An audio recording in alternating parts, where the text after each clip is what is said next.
اعوذ باللہ من الشیطان الرجیم، بسم اللہ الرحمن الرحیم۔ جمعہ کے دن ناخن کاٹنے کا مستحب طریقہ۔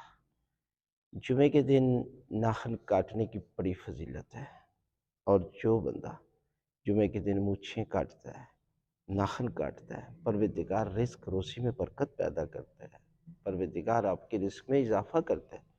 اور ہم نے مادی وسائل پر بڑی توجہ کی ہے، لیکن جو قرآن نے، جو اللہ کے رسول نے، اہل بیت نے ہمیں طریقے چھوٹے چھوٹے بتائے، ان طریقوں کو، ان باتوں کو فالو نہیں کرتے۔ مثلا رزق کے لیے آسان ترین طریقہ جو معصومین سے ہے کہ کھانا کھانے سے پہلے آپ ہاتھ دھوئیں اور کھانا کھانے کے بعد بھی ہاتھ دھوئیں۔ کبھی سوچیں کہ اس کے ساتھ تعلق کیا ہے؟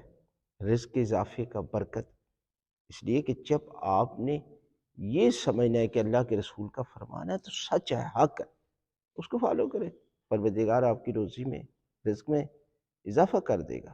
لہذا آپ نے مستحب طریقہ ہے، بائیں ہاتھ کی چھوٹی انگلی یہاں سے شروع کریں، اس طرح کرتے کرتے انگوٹھے پہ آ جائیں، اور دائیں ہاتھ کے انگوٹھے سے شروع کریں اینڈ اسی طرح پاؤں پہ۔